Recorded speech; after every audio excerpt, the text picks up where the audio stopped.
At the engagement ceremony, my fiancé declared, "My ex is a fixture in my life. You must accept that or we call off the engagement." Every eye turned to me. I just calmly stated, "All right." And then, can you imagine standing there, radiant, surrounded by your closest friends and family, ready to celebrate the start of forever, and then your fiancé drops a bomb? He looked me dead in the eye in front of hundreds of people, and declared his ex-girlfriend irreplaceable, daring me to walk away. Everyone held their breath, waiting for me to shatter, but instead I said one word that changed absolutely everything. That evening, the Charleston sky was doing its usual magic. A perfect orange canvas, those iconic church steeples and historic rooftops silhouetted against it. We were at this stunning estate, a blend of modern grandeur and classic Southern charm, you know? Soft jazz was playing, jasmine was in the air, everything felt picture perfect. It was my engagement party, Amelia Hayes and Jackson Pierce. The it couple. I was wearing a lavender dress I'd sketched myself, pretty chic if I do say so, moving through the guests, greeting everyone. My smile was genuine, my eyes warm.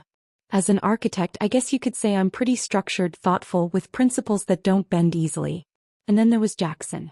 He was the center of attention, a total charmer in his bespoke suit, heir to this huge New York company. To the world, we were the dream, the brilliant architect and the business prince. My mom, bless her heart, was practically in tears. "I've never seen you so happy, honey," she whispered, hugging me tight. Jackson, ever the smooth talker, put an arm around her. "Ma'am, I'll take great care of Amelia." My dad, a quiet university professor, just clapped Jackson on the shoulder, a proud smile on his face. He saw Jackson as the intelligent young man who'd secure my future. Jackson's family was thrilled too.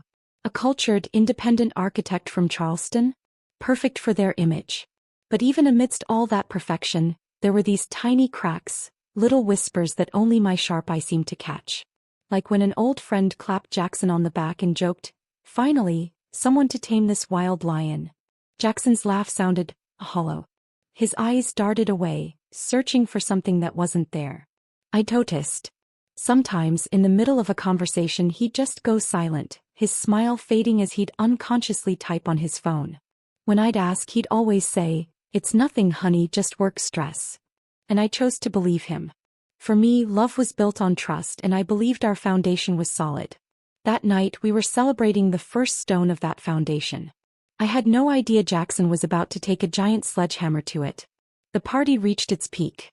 After dinner, the MC announced the speeches. My dad gave a sweet, wise speech. Jackson's father followed, brimming with pride. Then it was our turn. The MC called us up. "Let's give a big round of applause for Jackson Pierce and Amelia Hayes." Jackson took the mic, beaming, scanning the applauding guests. "Good evening, everyone.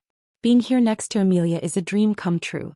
She is an extraordinary woman, intelligent and incredibly talented, and most importantly, she understands me." Guests smiled, some even dabbed at tears. I looked at him, my heart full. This man was going to be my husband. Then he paused. And the smile, it morphed into something serious. The whole festive atmosphere subtly shifted. "In building a relationship, I believe in one thing. Absolute honesty," he said, his eyes now fixed on me like we were the only two people in the room. "Honesty from the very beginning is the most important pillar. That's why tonight, in front of all of you whom we respect, I want to make one thing clear." A silence began to creep in. Even the jazz trio softened. Everyone leaned forward, curious. Jackson took a deep breath, and then, in a clear, firm voice, he uttered the sentences that froze time. "Clara Reed, my ex-girlfriend, will always be a part of my life." A ripple of murmurs went through the guests. Reed. That name was known. They'd been together for years, broken up right before he met me. Jackson raised a hand for silence. "I will never abandon her, whether as a friend or a business partner. Our relationship has changed, but our bond will exist forever. This is a part of me, a part of my past and my present." Then he turned his gaze completely to me. His face looked defiant, like he was putting his future wife on trial in public. "Amelia, if you don't like it," he said, his voice booming through the speakers, a dagger straight to the heart of everyone listening. "If you can't accept that, then we'll call off this wedding." The world stopped. The music died. A spoon dropping on a distant table sounded like a cannon shot. Hundreds of eyes, once filled with admiration, turned to me. Shock, pity, confusion, and yeah, a touch of cruel curiosity. My parents' faces went pale. My dad's fists clenched under the table. My mom stared, mouth agape, horrified. Everyone watched, waiting for my reaction. The tears. The drama. The response to the cruelest, most inappropriate ultimatum I had ever witnessed. For me, that moment was like being in a soundproof bubble. A ringing in my ears drowned out whispers, held breaths. I didn't see hundreds of judging eyes. I only saw him, Jackson, who had just emotionally stripped me bare in front of everyone we loved. But what I felt wasn't a wave of hot shame, or the sharp pang of betrayal. Strangely, what came was a cold surge of astonishing clarity. In seconds, all the puzzle pieces about Jackson clicked. His distant attitude, his secretive phone, the late-night business calls with an unnamed colleague. It all pointed to one name, Clara Reed. Jackson wasn't being honest. He was declaring his power. He wasn't asking for understanding. He was issuing an ultimatum. This wasn't a relationship built on the pillar of honesty, but on terms and conditions he had just read aloud. And I realized, in that crystal-clear moment, I was unwilling to sign that contract. My hands trembled, not from fear but from a rising adrenaline. I looked into Jackson's eyes, still defiant. I saw arrogance there. The absolute certainty that I would bow my head, maybe cry, and reluctantly nod just to save face in the marriage. Jackson didn't know me at all. An almost imperceptible smile formed on my lips. Without breaking eye contact, I reached out to the paralyzed MC and asked for the second microphone. He was so stunned he handed it to me on pure instinct. I brought it to my lips. The silence was deafening. I could feel my mother's heart pounding from across the room. I felt the tension of everyone waiting for me to break. I took a slow breath. My voice, when it came out, had no tremor, no sob. It was perfectly clear and steady. Okay. Just that one word. Then, with a calm gesture, I placed the microphone back on the table. I turned slightly, gave my parents a small, reassuring nod, a silent signal that said, "It's all right. I'm okay." Then, with the elegance of a queen, I turned to the still frozen MC and said in my normal voice, "We can continue. I believe dessert can be served now." The effect was far more devastating than if I had screamed or cried. Utter confusion swept the room. Guests looked at each other, not understanding. Jackson was the most surprised. His arrogant face now showed undeniable astonishment. This was not the reaction he'd planned. He'd expected a fight or a surrender. He was completely unprepared for this calm acceptance that somehow felt like a total rejection. I sat back down, picked up a glass of water, and drank slowly, as if Jackson's speech hadn't been a bomb that just destroyed my future, but a slightly odd little interlude. Among the ruins of my life's plans, for the first time I felt whole. I survived the rest of the party on autopilot. I smiled, nodded, thanked guests who said their goodbyes with awkward faces. Many tried to give me pitying looks, but I returned a gaze so serene that they were the ones who felt ashamed. Jackson tried to pull me aside several times. "Amelia, we need to talk." "What did you mean by okay?" he whispered nervously. "Later, Jackson," I replied, each time my voice polite but icy. I had erected an invisible wall, and for the first time, Jackson couldn't break through. When the music finally stopped and the lights dimmed, my family prepared to go home. I hugged Jackson's parents, who looked equally confused. "Thank you for coming," I said, as if nothing had happened. The drive home was like a journey through another dimension. No one spoke. My dad gripped the steering wheel, knuckles white. My mom stared out the window, her thoughts clearly elsewhere. I sat in the back looking at the city lights. They usually felt warm and familiar, but now they were blurry and distant. I wasn't sad. The emotion dominating my mind was relief. Like a heavy burden I hadn't even known I was carrying had suddenly been lifted. I replayed Jackson's words, not with emotion, but with the logic of an architect examining cracks in a building. Jackson's declaration wasn't a small fissure. It was fundamental damage to the foundation. You can repaint a building, change the interior. But if the foundation is weak, it's only a matter of time before everything collapses. Any effort to repair it only delays the inevitable disaster. Better to demolish it now and build something new from scratch. On solid ground. The silence in the car wasn't empty. It was filled with my parents' love and concern, their wounded dignity, and the big question of what came next. I knew they were holding back for me, giving me space. When we finally stopped, my dad turned off the engine. No one moved for a moment. Then he turned to me. In his usually kind eyes, there was a storm of contained emotions. "Amelia," he said, low and a little hoarse, "whatever you decide, your mother and I will always be behind you. Always." My mom turned around, tears finally rolling down her cheeks. "Don't worry about what people will say. Just think about your happiness, honey." That unconditional support was the only thing that nearly broke my composure. A warmth spread through my chest. I didn't cry, but I reached out and took my mother's hand. "Thanks, Mom." "Dad," I whispered. I knew what I had to do. I went into my room. It's a reflection of me. Pearl gray walls, minimalist furniture, a big drafting table facing the window. Orderly, efficient, serene. I didn't slam the door or throw things. I just sat on the edge of the bed, letting the quiet of the night envelop me. My phone vibrated incessantly. Messages and calls. Dozens from worried friends. Dozens of missed calls from Jackson. I glanced at his messages. "Amelia, pick up the phone. We need to talk." "Amelia, did you do that on purpose to humiliate me with that ridiculous answer?" "Amelia, I was just trying to be honest. Why are you acting so childish?" "Amelia, answer me." I read them without emotion. Jackson's words were just the final confirmation I needed.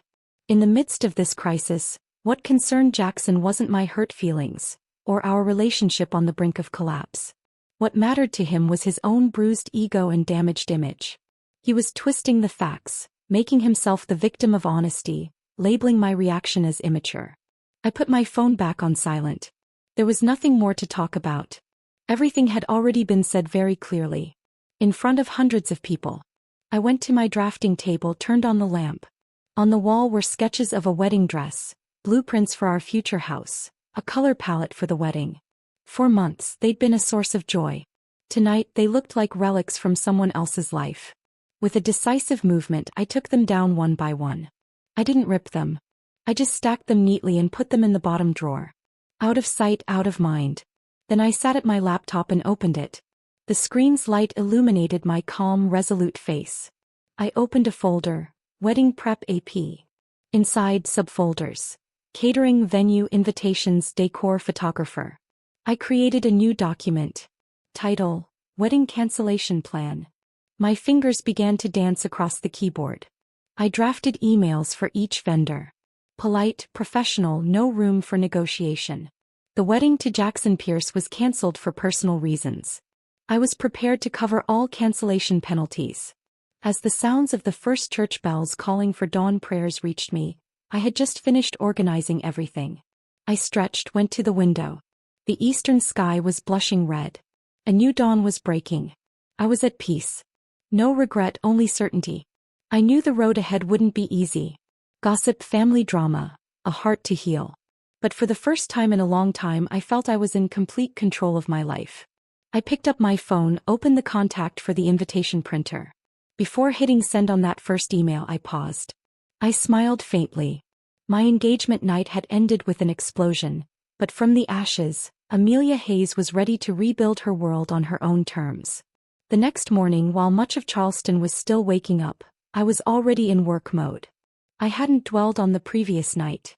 Instead, I'd channeled my residual emotions into energy for action. With a hot cup of tea, I sat at my laptop and opened the wedding cancellation plan I'd prepared overnight. The first action was the hardest. Contacting Mrs. Davis, my wedding planner, a highly competent woman who had become a friend.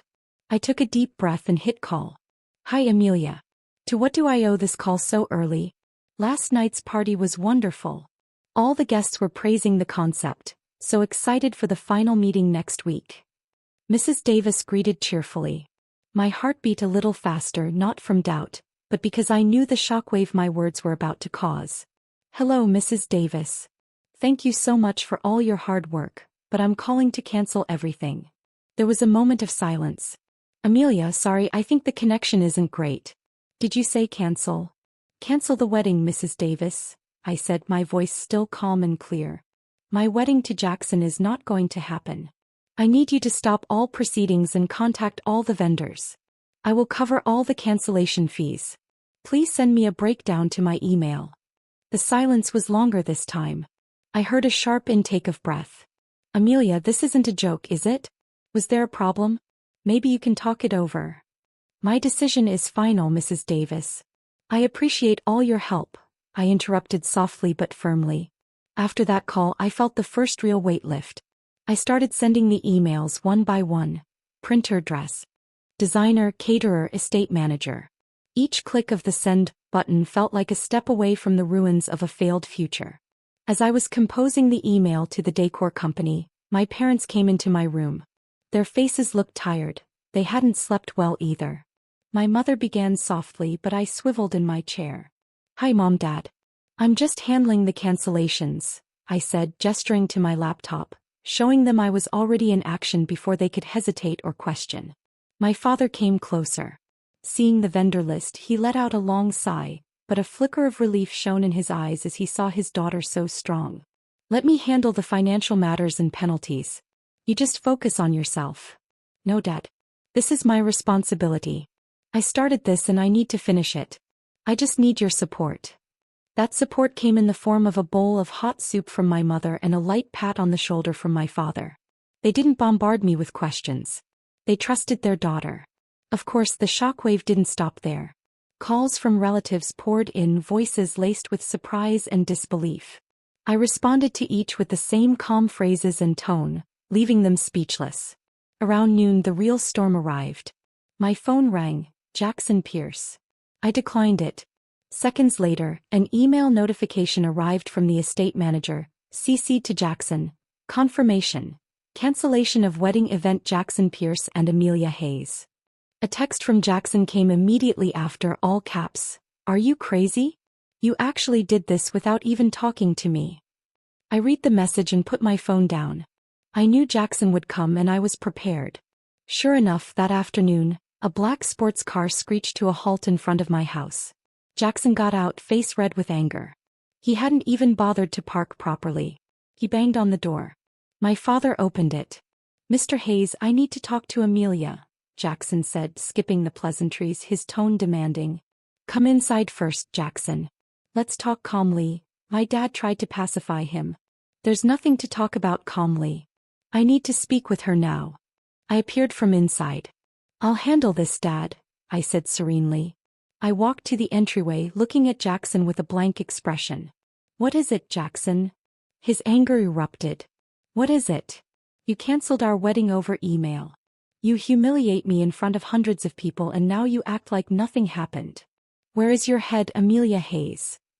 My head is exactly where it should be, Jackson. In a place where I can think clearly, I retorted coolly. You were the one who humiliated both of us with that ridiculous ultimatum at our engagement party. It wasn't an ultimatum. It was honesty. Jackson shouted, his voice attracting the attention of some passing neighbors.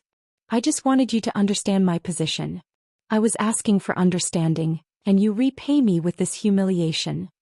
Understanding is a two-way street, Jackson. It's discussed in private, not declared unilaterally in public to test your partner. That's not honesty, it's arrogance. I crossed my arms. Each sentence was delivered with a sharp, logical emphasis that disarmed his every argument. Jackson looked frustrated, running his hands through his hair. Fine. I was wrong. I chose the wrong time and place. But was this reaction necessary? Canceling everything? Do you know what this means for our families? For the Pierce Group's reputation? And there it was again. His concern wasn't for my broken heart, but for his family's reputation. This wedding isn't about your family's reputation, Jackson. It's about my life, and I'm not willing to spend the rest of my life with a man whose heart is still divided. I don't want to be a woman who always has to compete with the shadow of her husband's past.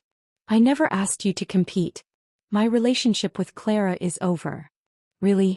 Then why did you feel the need to proclaim it as if it were a primary condition of our marriage?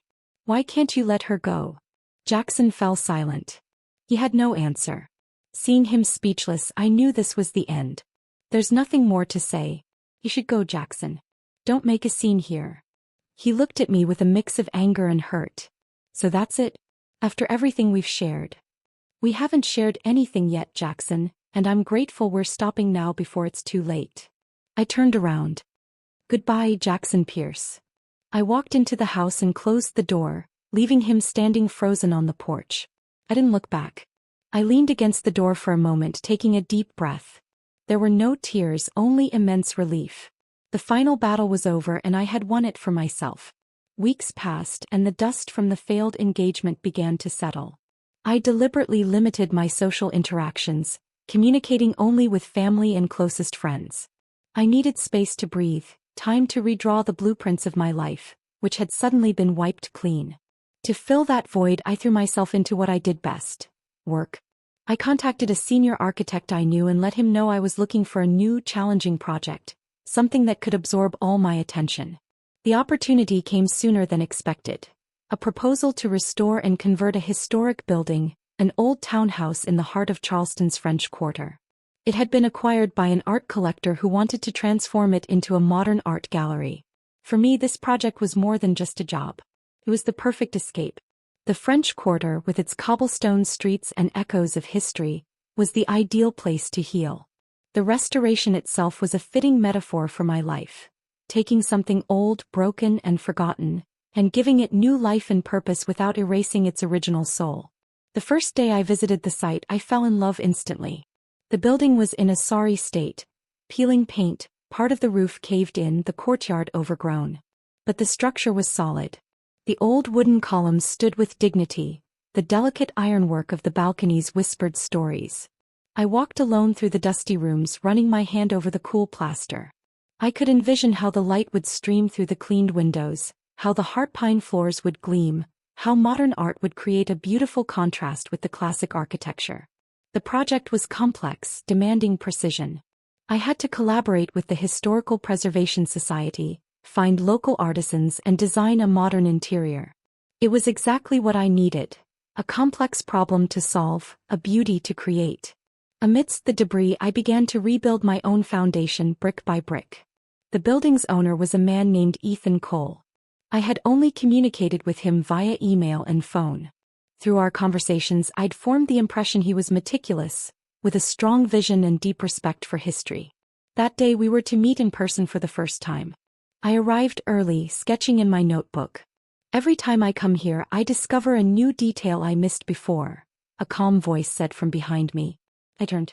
A man stood in the doorway, silhouetted by the afternoon light. He wasn't flashy like Jackson. His attire was simple: a linen shirt, cotton pants. His face wasn't conventionally handsome, but it radiated a calm intelligence, his gaze sharp and observant. Like an artist's. Like his name, Cole, he brought a serene atmosphere. "Mr. Ethan Cole?" I asked, extending my hand. He smiled, his grip firm. "Please call me Ethan, and you must be Amelia Hayes, the architect. The sketches you sent me were more impressive than any resume." I was a little surprised by the unexpected compliment. "Thank you. I was also impressed by your vision for this place." We spent the next 2 hours walking through the building. Our conversation flowed naturally. It wasn't just client and architect, but two people who shared a passion for art and beauty. We even had a small debate.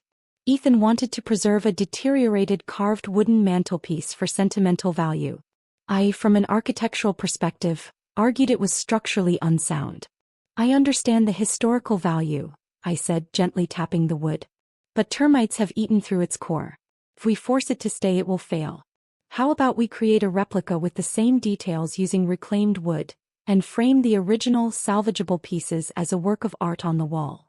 Ethan was silent for a moment, looking at the mantelpiece, then at me. A glint of admiration appeared in his eyes. "That's a brilliant solution. You don't just think about function, you respect the soul. I like the way you work." As the sun fully set, leaving a purple glow in the Charleston sky, we sat on the dusty steps of the courtyard. Ethan sensed a vulnerability hidden behind my professionalism. He didn't know the whole story, but he saw how I kept myself busy as if work were my only life raft. He didn't ask, didn't pry. He simply said, "I'm glad this place is in the right hands. I have a good feeling about this. It's going to be a masterpiece." Those words, purely about my work and skill, felt like a comforting balm to my weary soul. That meeting gave me a glimmer of hope. This wasn't just a project. It was a collaboration. And for the first time in weeks, I felt I wasn't alone. Though I tried to bury myself in work, the outside world didn't forget me so easily. The echoes of the failed engagement still surfaced. One day buying coffee, I ran into a distant acquaintance of Jackson's. "Amelia. How are you?" The woman greeted with an overly enthusiastic tone. "Honey, I heard about you two. Such a shame, really. You seem so perfect together. Jackson seems to be under a tremendous amount of stress lately." I managed a slight smile. "I guess everyone has their own path. If you'll excuse me." I left quickly before she could ask more awkward questions. On social media, I saw photos of mutual friends laughing with Jackson at events I was supposed to have attended with him. I felt a small pang of exclusion, a reminder that breaking up with Jackson also meant breaking up with a part of my world. But amidst the unpleasant echoes of gossip, the real support felt even stronger. My closest friends never wavered. They didn't pester me with questions but brought me food, watched movies, or just sat beside me in silence when I was exhausted. "If you want to be angry, scream. If you want to cry, cry. We're here," one of my friends told me one night. My family was my most powerful fortress. My father would often stop by the project site, bringing me lunch with the excuse of wanting to see the building's progress. My mother quietly made sure my room was tidy, my needs met, creating a space where I could focus. These genuine, selfless supports became my new foundation. I realized I had been so focused on building a future with one person that I had almost forgotten I already possessed a solid structure full of people who loved me unconditionally. That afternoon, I stood alone on the second floor of the gallery project, watching the sunset paint the Charleston sky. A month had passed since the night that changed my life. The road ahead was still long and uncertain, but for the first time I wasn't afraid. The rubble around me no longer seemed like the end of everything. Rather, it seemed like the beginning of something much more honest and strong, something built with my own two hands. The restoration in the French Quarter was progressing faster than expected. Under my meticulous supervision, the old townhouse was slowly regaining its charm. The team of local artisans worked with enthusiasm, making noticeable progress daily. The site became my haven, a world where I had complete control and where logic and creativity merged in harmony. But one hot afternoon that harmony was broken. A familiar black sports car pulled up, kicking up dust. Jackson Pierce got out. He looked very different from the arrogant man I'd last seen. Hair slightly disheveled, face gaunt, his expensive suit wrinkled. He was carrying a large bouquet of white lilies, my favorite flower. I was discussing something with the foreman and instantly felt a knot in my stomach. I signaled for the workers to continue and walked toward Jackson with a determined stride. "Jackson, what are you doing here?" "This is my workplace," I said, my voice low and sharp. "I know. I just wanted to talk," he replied, offering the flowers. "They're for you." I didn't accept them. I just looked at him, waiting. "Amelia, I'm a wreck without you," Jackson continued, his tone no longer angry but almost desperate. "Everything is a mess. My work, my life. I can't focus. I was wrong. I know I was wrong. I should never have said that." It was the first time I'd heard him admit a mistake, but for some reason, it didn't feel sincere. It sounded like the wail of a child whose toy had been broken. "I'll change, Amelia. I promise. I'll fix it with Clara. I'll draw a clear line. Please just give me one more chance." Just as I was about to respond, Ethan Cole came out from inside the building with 2 bottles of water. He stopped when he saw the scene. He didn't approach but stood in the doorway, giving me space. Yet his presence felt like silent support. Jackson's eyes immediately caught Ethan's presence. The pitiful expression on his face instantly transformed into jealous sarcasm. "Ah, so that's what this is. You didn't waste any time finding a replacement." My patience ran out. "Stop it, Jackson," I hissed. "Don't drag others into the problems you created. My decision has nothing to do with anyone but you and your actions. Now please leave." "But Amelia." "Leave," I repeated, my voice louder this time, causing some workers to turn. "And don't ever show up at my workplace or look for me again." Jackson's face hardened. He roughly threw the bouquet of lilies on the ground. And without another word he turned, got in his car and sped away, leaving behind a cloud of dust and a pile of crushed white petals. I closed my eyes for a moment, trying to calm my racing breath. Ethan slowly approached, offering me one of the water bottles. "Are you okay?" he asked softly. I nodded, accepting the water. "I'm okay," I replied, and I realized I truly was. The interruption from the past no longer had the power to ruin my day. The incident left an uncomfortable residue. I realized that as long as the name Clara Reed remained a mystery, that shadow would always be present. I needed closure. As if fate had heard my thoughts, the next day I received a message from an unknown number. Hi Amelia Hayes. This is Clara Reed. I heard Jackson came to your workplace yesterday. I think there are some things we should discuss for both our sakes. Would you be willing to meet? I hesitated, but curiosity won. This was my chance to get answers directly from the source. I agreed. We met at a quiet tea shop. Clara Reed was already sitting at a corner table. She was elegant with a strong professional aura. Her face was beautiful, but her eyes showed a hint of weariness. There was no trace of hostility in her gaze. Thank you for coming, Clara said after we ordered. I wanted an explanation too, I replied frankly. Clara smiled faintly. I won't waste your time. Jackson and I have a long history, that's true. But our romantic relationship ended over a year ago, long before he met you. The problem is Jackson never quite learned how to be emotionally independent. She paused. He still relies on me for validation, for business advice, for an ego boost when he's down. I've tried to distance myself many times, but he always finds a way to pull me back in, whether with the excuse of business or friendship. Honestly, I'm exhausted. I listened, absorbing every word. The declaration he made at your engagement party, Clara continued, her eyes meeting mine with regret. He did that without my consent. I was as shocked as everyone else. It was Jackson's way of taking control, of proving he could have it all, you as his future and me as his safety net. It was deeply unfair to you and to me. Then Clara showed me her phone. A picture of her with a man, both smiling happily. I'm engaged to someone else, Amelia. I'm trying to move on with my life too. But Jackson keeps making things complicated. This was a turning point. I had imagined a complicated love triangle. The reality was much simpler and sadder. It was the story of an immature man holding two women hostage in the drama of his own ego. I understand, I said finally, relief in my voice.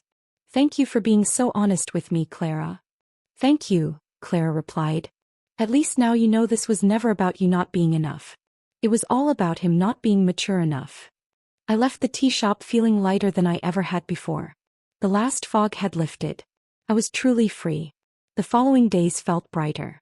Freed from the weight of doubt, I dedicated myself to my work with renewed vigor. Progress on the art gallery accelerated. My relationship with Ethan also deepened.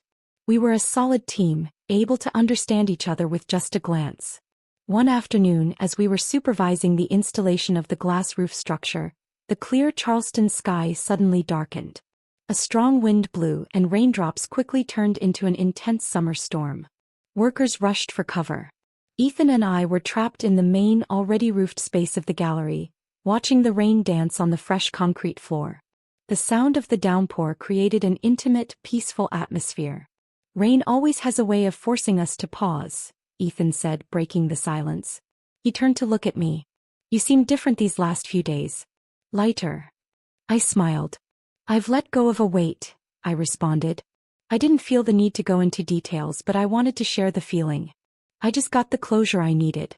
A long chapter of my life has completely closed. Ethan nodded with understanding. He didn't press.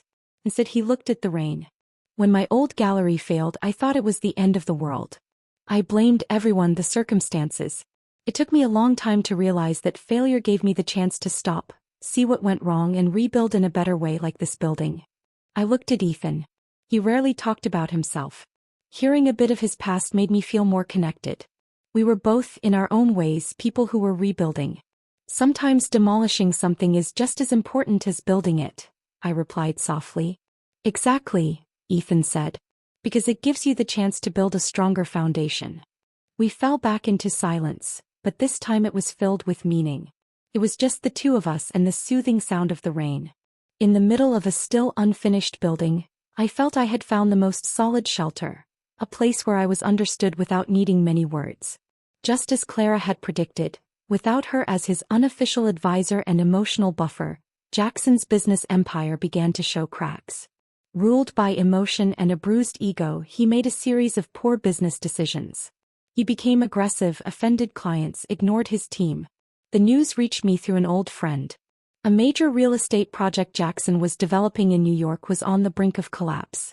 Chaotic management, arrogant attitude. I felt no satisfaction, only a vague sadness at seeing someone self-destruct. That night, working late, I received a call from Jackson. This time I decided to answer, feeling this might be the last. The voice on the other end was panicked and desperate. No arrogance left, only despair. "Amelia, it's all gone," he said, trembling. "The project failed.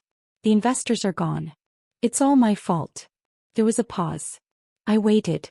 "It's Clara's fault too," he continued, his tone shifting toward accusation. "She wouldn't help me at all. She left me alone. And then the blame turned to me. And it's your fault too. If you hadn't left, I wouldn't be like this. I need you, Amelia. Why did you leave me when I needed you most?" I listened calmly. Before, those words would have hurt. But now, I heard them as the voice of a stranger drowning in his own problems. "Jackson," I said, my voice gentle but firm. "Blaming everyone else isn't going to solve your problems. You made your own decisions in business and in our relationship, but I hope you find a way to fix everything." I interrupted him. "But that's not my job anymore. I have my own life now. Goodbye." I hung up before he could reply. This time I had truly, completely severed the last tie. I no longer felt anger or pity or even cared. I just felt neutrality. And neutrality was the most absolute form of freedom. 2 months after that call, the art gallery project reached its first major milestone. The structural restoration was complete. New roof, reinforced walls repainted in their original colors, polished heart pine floors. To celebrate, Ethan suggested a small toast for the core team and artisans.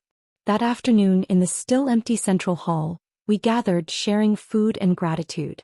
For me, the moment was emotional. I looked around at the high ceilings, the sturdy columns, the golden sunlight streaming in. I had done it. I had transformed ruins into something beautiful and hopeful. It was a tangible testament to my ability and perseverance. After the workers left, only Ethan and I remained. We stood side by side, contemplating our work in a comfortable silence. "There was a time I wasn't sure this place could be saved," Ethan said, his eyes scanning the room. "But you saw its potential and brought it back to life." "We brought it back to life," I corrected with a smile. "It was a team effort." Ethan turned to face me, his gaze deep and soft. "Amelia," he said, his voice more serious. "Working with you these past few months has changed more than just this building." My heart skipped a beat. From the first day I met you, I admired your strength. I admire your talent, your way of seeing beauty where others only see ruins. But over time, I realized I wasn't just admiring Amelia Hayes, the architect. He paused, searching for the right words. "I've grown to love you."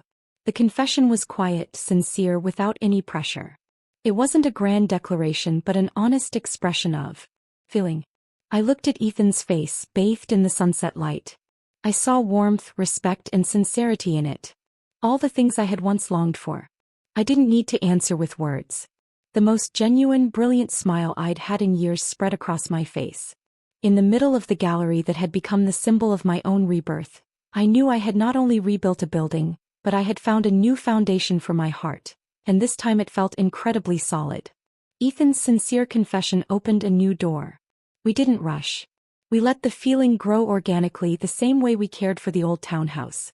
We were no longer just architect and client, but two souls creating something beautiful together.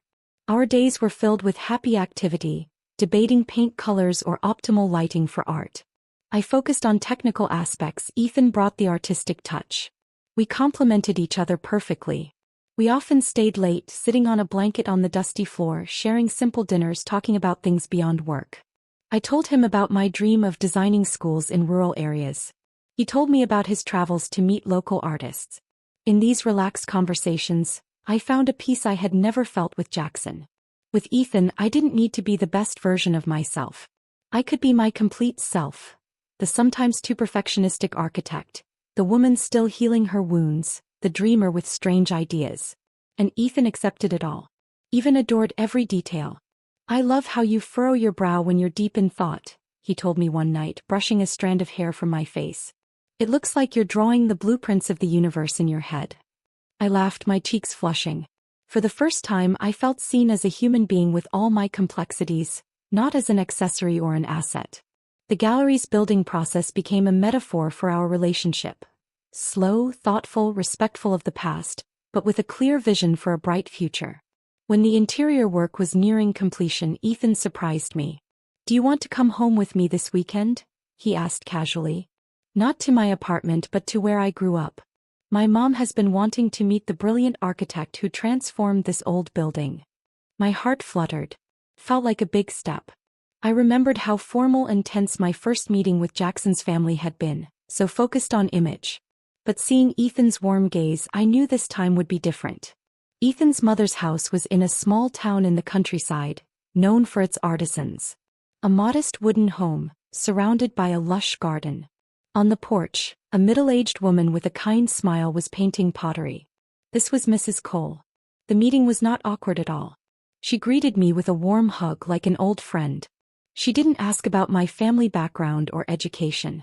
Instead, she enthusiastically asked about the gallery's restoration process and my philosophy. "Amelia, you've saved the soul of that building," Mrs. Cole said as she served hot tea. "Thank you. That building was my late husband's legacy. Seeing it come back to life is the greatest happiness for us." I spent the day chatting comfortably, learning a little about pottery, and listening to stories of Ethan's childhood. I could see where he got his serenity and love for art. In that simple, warm home, I felt unconditionally accepted. I wasn't a future daughter-in-law being evaluated. I was a cherished guest, appreciated for being who I was. As we were leaving at sunset, Mrs. Cole took my hands. "Take care of my son, please.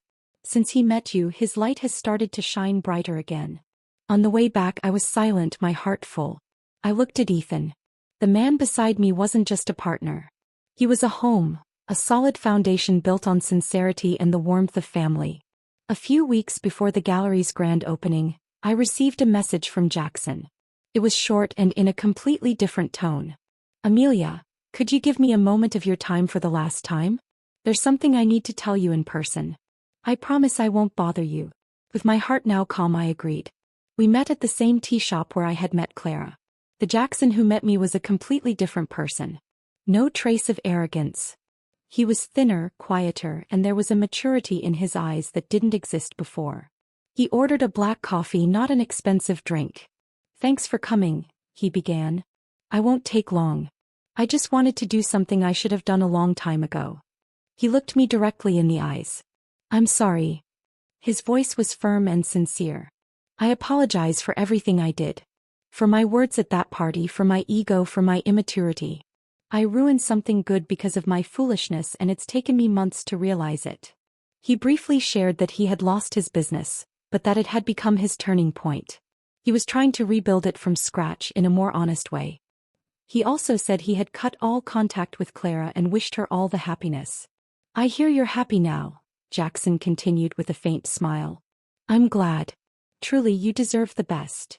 I felt the sincerity in his every word. The last weight, one I wasn't even aware I was carrying, finally lifted. There was no more anger or disappointment, only peace. "Thank you for your apology, Jackson."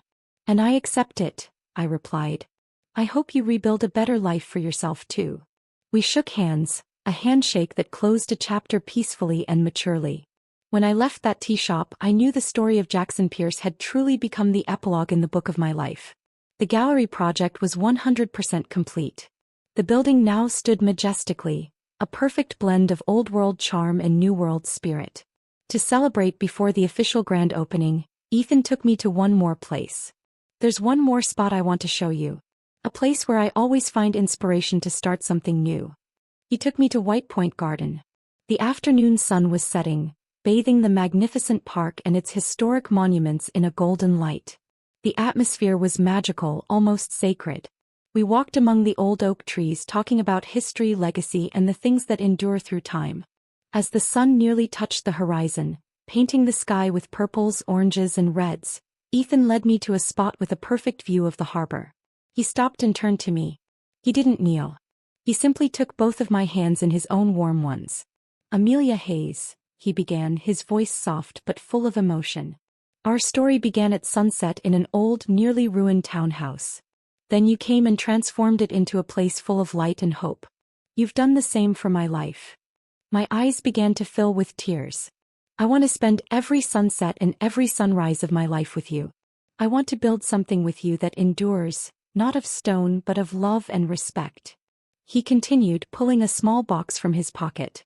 Inside was a simple but exquisitely beautiful ring with a delicate detail engraved on it, inspired by the ironwork of the gallery we had restored.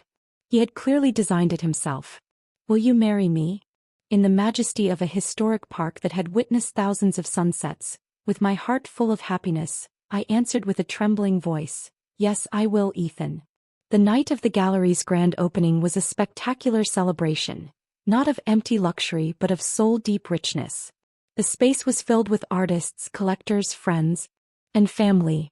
Soft jazz music mixed with laughter and warm conversations. Every piece of art on display seemed to sing in unison, celebrating its new home. The gallery's name was Renaissance, symbolizing its new beginning. I stood in the middle of the crowd beside my fiancé Ethan, dressed in an elegant ivory gown. My face radiated a happiness I couldn't hide. My eyes scanned the room, taking in the dreamlike scene. My parents stood in a corner watching me with pride. Across the room I saw Clara Reed, who had attended with her fiancé. We exchanged a brief smile of understanding. That night I gave a short speech. I spoke of the philosophy behind the restoration, of the importance of respecting the past to build a stronger future. When I thanked the team, my eyes met Ethan's. Everyone in the room could see the love and admiration that flowed between us. Later, as the event was in full swing, Ethan and I slipped away to the courtyard, now a small garden under the glass roof. From there we could see the full moon shining brightly. I took a deep breath of the cool Charleston night air. I remembered my engagement party a year ago, the humiliation, the confusion, and the cold decision I had made at the end of that night. Okay. That one word I had spoken then wasn't a word of surrender. It was a word of beginning. The one that opened the door to my real life. I had weathered the storm, demolished the faulty foundation, and with patience rebuilt everything from scratch. Ethan put his arm around me. "Look what we've built together," he whispered. I smiled and leaned my head on his shoulder. My name, Amelia, means work and striving. After a long and dark eclipse, I was finally shining again, not with a borrowed light, but with my own complete and radiant glow. And beside me was Ethan, my solid ground, my constant, who wasn't trying to dim my light, but would always be there to join me in every sunrise and every sunset. Have you ever had a moment, a single word or decision, that completely redefined your path and led you to something unexpectedly beautiful? Tell me what you think, I really want to know.